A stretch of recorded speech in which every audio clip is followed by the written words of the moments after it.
తులసి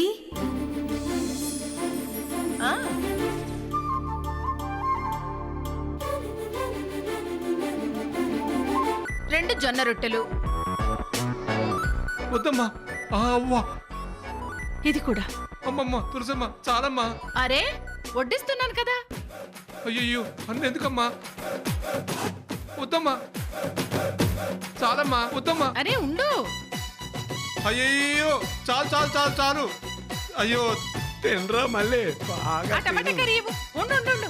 ఆ కర్రీ అయ్యి బాబోయ్, చాలమ్మా చాలమ్మా, ఇంకొద్దమ్మా, చాలమ్మా చాలమ్మా. అయ్యో కుమ్మాలు కుమ్మాలు వేసారంటమ్మా, వద్దమ్మా, చాలమ్మా. మీరు తినాల్సిందే. ఇన్నెందుకమ్మా?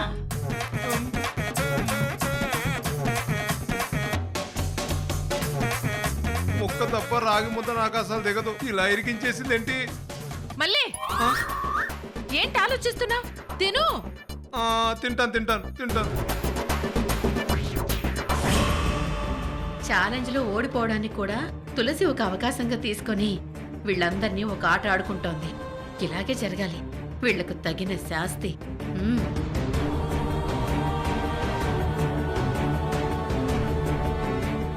శభాష్ అత్తయ్య, వీళ్ళకి మంచి గుణపాఠం నేర్పించావు. మంచి గడ్డి పెడుతున్నావు. ఇలాగే కావాలి వీళ్ళకి.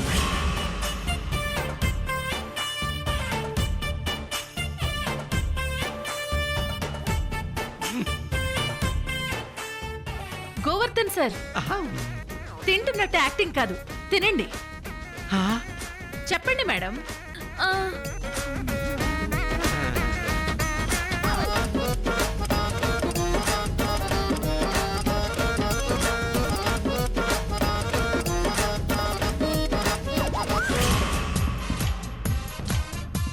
మీరు తింటూ ఉండండి, నేను ఇప్పుడే వస్తాను. లక్ష్మి నువ్వు చూసుకో. అలాగే అత్తయ్య.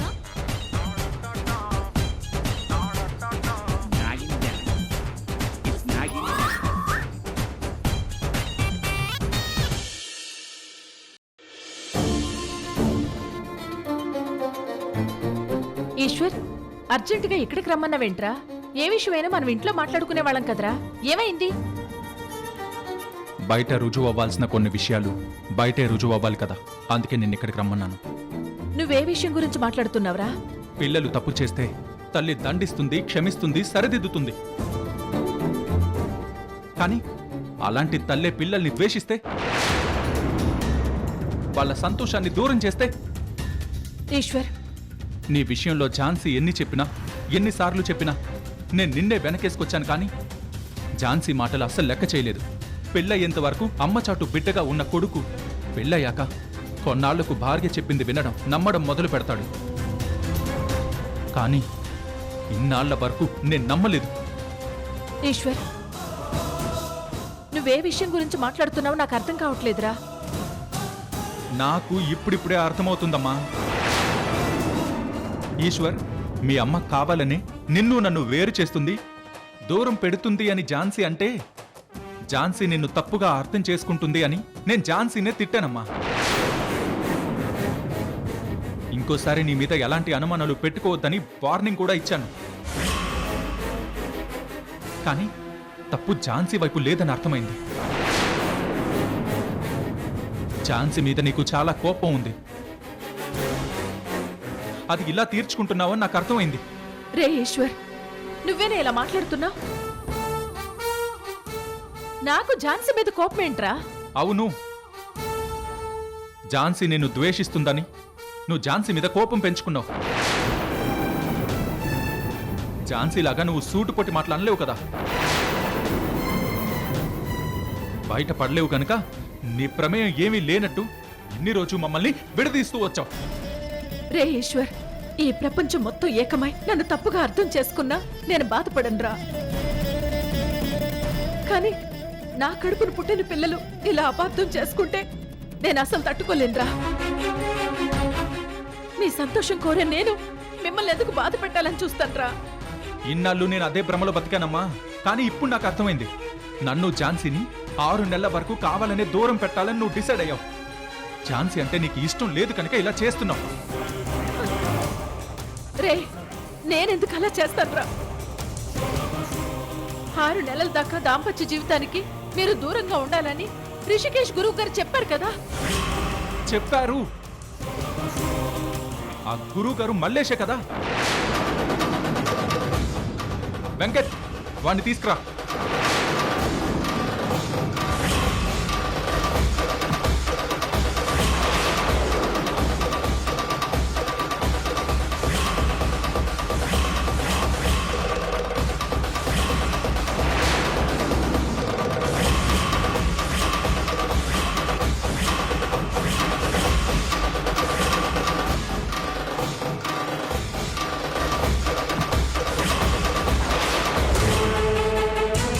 ఇతను నువ్వు డబ్బిచ్చి అబద్ధం చెప్పించిన గురువుని అప్పుడే మర్చిపోయావా అమ్మా? రేయ్, మా అమ్మ గురించి ఇందాక నువ్వు ఏ నిజాలైతే చెప్పావో ఆ నిజాలు మళ్ళీ చెప్పు. అమ్మా తులసమ్మ, దయచేసి నన్ను క్షమించండి అమ్మా. ఏంటమ్మా, వీణ్ణి చూడగానే నోట మాట రావట్లేదేంటి? వీడొక ఫేక్ పర్సన్ అని ఝాన్సీ చెప్తే నమ్మలేదు. రెడ్ హ్యాండెడ్గా వీడిని పట్టుకుని నిలదీస్తే అప్పుడు అర్థమైంది. రై, నీతో అలా చెప్పించింది మా అమ్మే కదా? అవును సార్, ఇవిడే చెప్పించింది.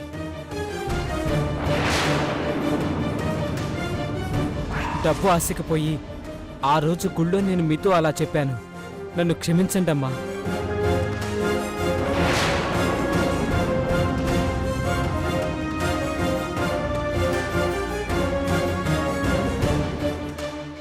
ఇప్పుడు చెప్పమ్మా, తప్పు ఎవరిది? ఝాన్సీదా?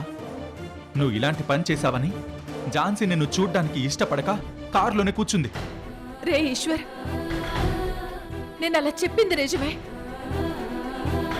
కానీ అలా ఎందుకు చెప్పానో దానికి ఒక కారణం ఉందిరా. అమ్మా ప్లీజ్, ఇంకో అబద్ధం చెప్పి నమ్మించాలని చూడకు. ఈశ్వర్,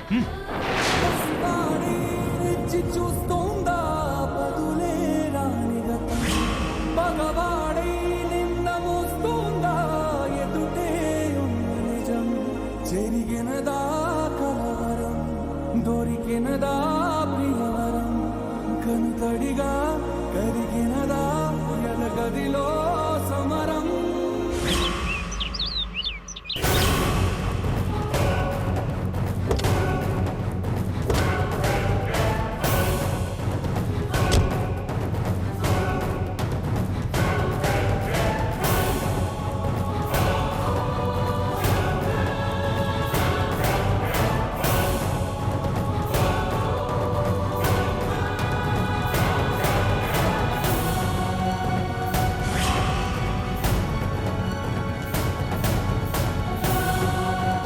రే, ఇద్దరెక్కడికి వెళ్ళి వస్తున్నారు?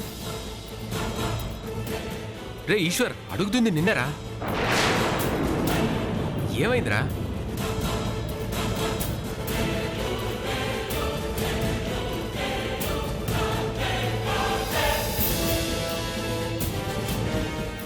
ఈశ్వర్, మీ అన్నయ్య నీ మీదున్న అభిమానంతో అడుగుతున్నారో హక్కుతో అడుగుతున్నారో తెలియట్లేదు గాని మనం ఎక్కడి నుంచి వస్తున్నామో ఏం జరిగిందో చెప్పొచ్చు కదా ఈశ్వర్. కలిసి ఉండాలనుకున్నప్పుడు ఏదైనా కలిసి పంచుకోవచ్చు, కానీ వెళ్ళిపోవాలనుకుంటున్నప్పుడు జరిగింది చెప్పుకోవడం వల్ల ప్రయోజనమేమీ లేదు ఝాన్సీ.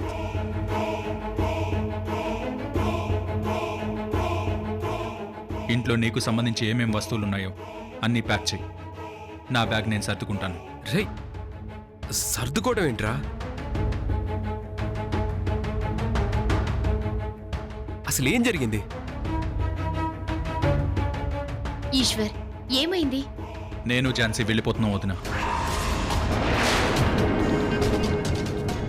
వెళ్ళిపోతున్నారా? ఎక్కడికి వెళ్ళిపోతున్నారు? ఎందుకని? రే, ఏంట్రా జోక్ చేస్తున్నావా? వెళ్ళిపోవడం ఏంట్రా? మళ్ళీ ఇంటికి తిరిగి వచ్చే ఉద్దేశం లేదు కనుక మీ తమ్ముడు అలా చెప్పారు బావగారు. తెలియాల్సిన నిజాలు ఎప్పటికైనా తెలియాల్సిందే. తెగిపోవాల్సిన బంధాలు ఎప్పటికైనా తెగిపోవాల్సిందే. ఝాన్సీ, నువ్వు నోటుకొచ్చినట్టు మాట్లాడుకు. అసలేం జరిగిందని మీరిద్దరు ఇలా మాట్లాడుతున్నారు? అది కూడా అత్తయ్య గారు ఇంట్లో లేని టైంలో. హలో, ఎక్స్క్యూజ్ మీ పెద్ద కోడలు గారు. నేనైనా ఈశ్వర్ అయినా ఇప్పుడు ఇలా మాట్లాడడానికి, ఇంత స్పీడ్గా ఇంత బ్యాడ్గా రియాక్ట్ అయ్యి డెసిషన్ తీసుకోవడానికి కారణం సో కాల్డ్ అత్తయ్య తులసి.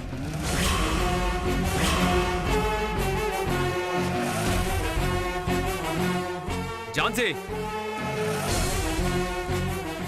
మర్యాద. ఈశ్వర్, మీ అమ్మ నేను పేరుతో మాత్రమే పలికేసరికి మీ అన్నయ్యకి కోపం వచ్చింది. మరి మన విషయంలో ఆవిడ ఎన్ని నాటకాలు ఆడిందో, మనల్ని ఎంత బాధ పెట్టిందో,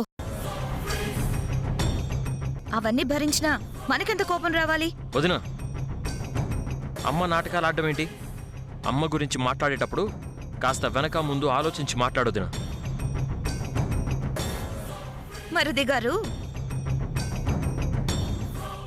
నేను మీ అమ్మ గురించి ఏం మాట్లాడినా అది మీ అందరికి చెడుగా అనిపించడం, నన్నే మీరందరూ తప్పుగా అనుకోవడం ఇంతవరకు జరుగుతూ వచ్చింది. ఇక మీదట ఇలాంటి గొడవలు ఏవీ ఉండవు.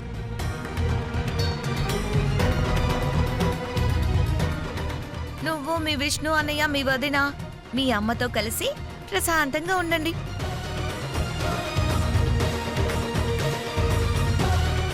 రోజు పూజ గదిలో దీపం వెలిగించడం మానేసి మీ అమ్మకు పూజలు చేయండి.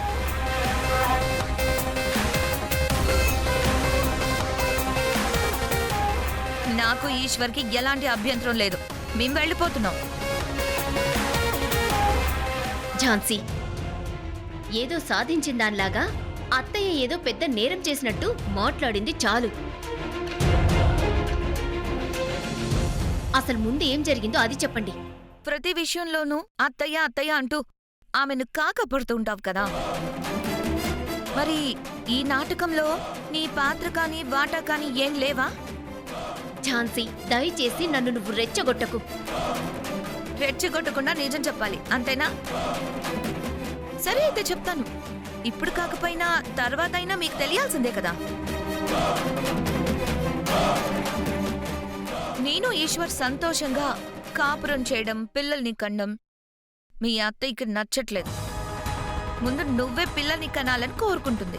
అందుకే రిషికేష్ గురువుగారని ఒక పాత్రని సృష్టించి నన్ను ఈశ్వర్ని కలవనివ్వకుండా దూరం పెట్టింది.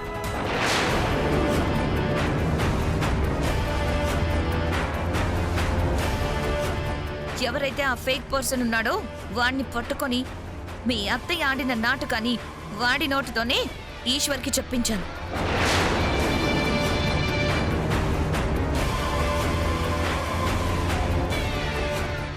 రే ఈశ్వర్, అది నువ్వు నమ్ముతున్నావా? రే, అమ్మను అపార్థం చేసుకుంటున్నావా? ఝాన్సీ అంటే అమ్మకి కోపం ఉందన్న విషయం మాత్రం చాలా క్లియర్గా అర్థమైందన్నయ్య. అందుకే వెళ్ళిపోతున్నాం. తొందరపడకరా. రే ఈశ్వర్, ఎప్పుడు అమ్మ కలపాలనే చూస్తుంది కానీ విడదీయాలని చూడదురా. నువ్వు అమ్మను అపార్థం చేసుకోవడం చాలా తప్పురా. రే రే అన్నయ్య, అరే అరే అన్నయ్య, రే ఈశ్వర్, అన్నయ్య, ఈశ్వర్, అరే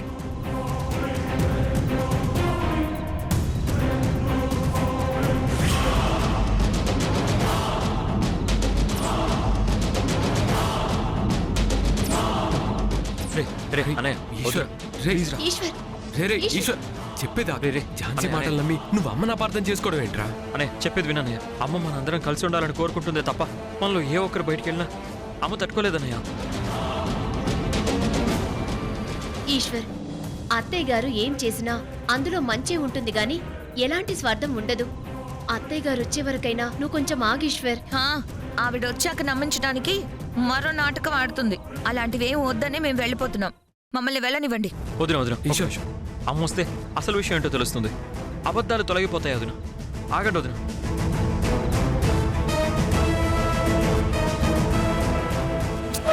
ఆగండి వదిన. అరే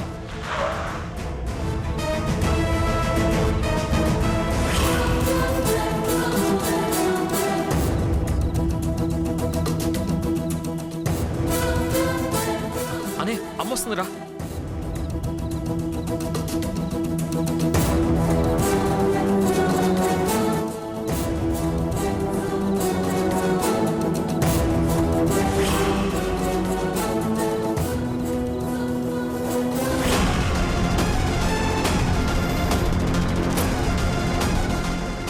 ఏంట్రా ఇది? ఇల్లే వదిలి వెళ్ళిపోవాలన్నంత పెద్ద నిర్ణయం తీసుకున్నావా? నేను ఝాన్సీ సంతోషంగా ఉండడమే నీకు నచ్చట్లేదమ్మా.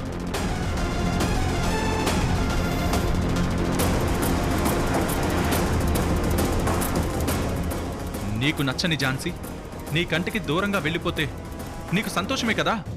రే ఈశ్వర్, ఝాన్సీ నన్ను తప్పుగా అర్థం చేసుకున్నా అందులో కొంతవరకు న్యాయం ఉందేమో కానీ నువ్వు నన్ను అపార్థం చేసుకోవడం ఏంట్రా? అమ్మంటే నేను నమ్మకమని అమ్మని ఇన్నాళ్ళు అర్థం చేసుకుంటూనే వచ్చాను. కానీ ఆ అమ్మే ఒకరిని ఏర్పాటు చేసి అబద్ధం చెప్పించింది అంటే ఇంక నేను నమ్మడానికి ఏం అర్థం ఉందమ్మా?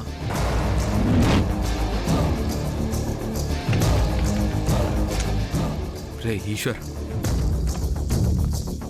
అమ్మ అబద్ధం చెప్పించినా అందులో ఏదో ఒక అర్థం ఉందని ఆలోచించాలి కానీ అనుమానించడం ఏంట్రా?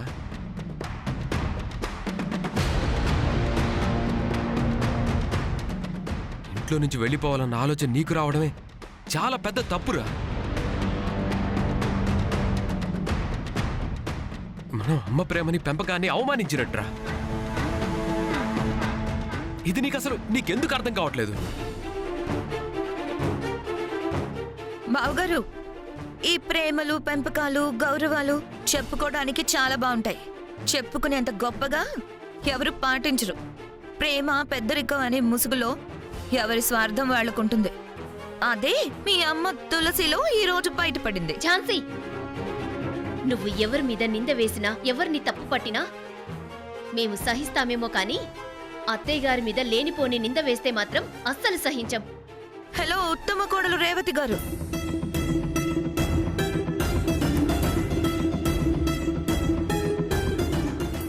మీరు ఆమెకు తగినట్టు గొప్పగా నటించేయకండి. కడుపున పుట్టిన కొడుకే ఆమె అసలు స్వరూపం అర్థమై ఇల్లొదిలి వెళ్ళిపోవాలని నిర్ణయానికి వస్తే మధ్యలో నీ రాయబారమేంటి? ఝాన్సీ, ఇప్పటికే నువ్వు చాలా ఎక్కువ మాట్లాడావు. ఇక ఆపుతావా? రేవతి! ఝాన్సీ, రేవతి, నా వల్ల మీరు గొడవలు పడ్డమేంటి? దయచేసి ఎవరు గొడవ పడకండి. రే ఈశ్వర్, పిల్లలు కావాలని గుళ్ళు గోపురాలు తిరిగి ఎన్నో మొక్కులు మొక్కితే గాని నా కడుపున మీరు పుట్టలేదురా. అమ్మవారి దయ వల్ల మీ ముగ్గురికి జన్మనిచ్చాను. కాని మీ ముగ్గురులో ఏ ఒక్కరు నన్ను అపార్థం చేసుకున్నా ఈ అమ్మతనానికే అదొక తలవంపు. ఆడదానికి ప్రసవం మరుజన్మ అంటారు. ప్రసవ వేదన భరించేటప్పుడు వచ్చే ఆ బాధ కంటే ఈ బాధే నన్ను ఎక్కువగా కలిచివేస్తుందిరా. అయినా పర్వాలేదు, భరిస్తాను. నువ్వు కోరుకున్నట్టే ఝాన్సీ కోరుకున్నట్టే వెళ్ళిపోదురు గాని వెళ్లే ముందు నిజమేంటో తెలుసుకుని ఆ తర్వాత వెళ్ళండి.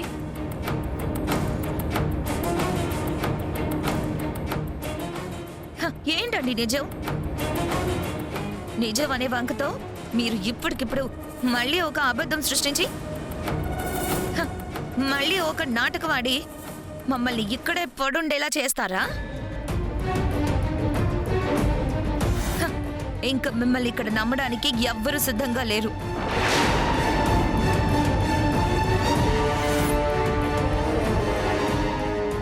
వదినా, అమ్మ మాట్లాడుతుంది అన్నయ్యతో, నీతో కాదు.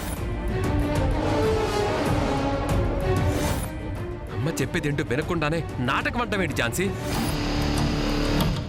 తొందరపాటుతనం వల్ల ఝాన్సీ అలా మాట్లాడుతుందిరా. ఝాన్సీ కోసం నేనెంత ఆరాటపడ్డానో, ఎందుకు రిషికేష్ గురువు అన్న పేరు చెప్పి ప్రమాదం ఉందని చెప్పించానో రుజువులతో సహా చూపిస్తే అప్పుడు ఝాన్సీ అయినా ఈశ్వర్ అయినా నమ్ముతారు కదా. రే ఈశ్వర్, ఇప్పుడే నీ కళ్ళు తెరిపిస్తాను.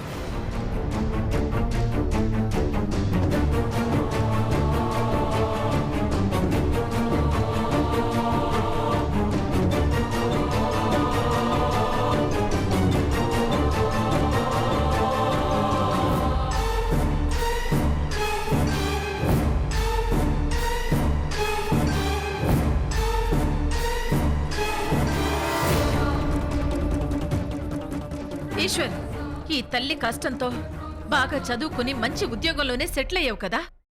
రిపోర్ట్స్ చదివి అందులో లోపం ఏముందో అర్థం చేసుకోగలవు కదా. చదువు.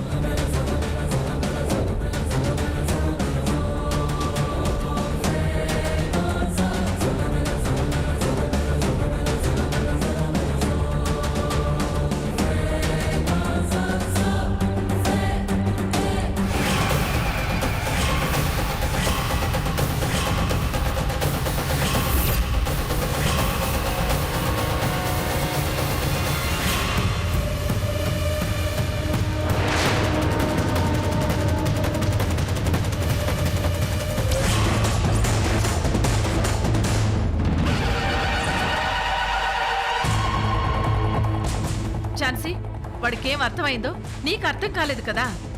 ఇంత దాకా వచ్చాక నీ దగ్గర ఇంకా దాచడం ఎందుకు? నువ్వు కూడా తెలుసుకో, చూసుకో.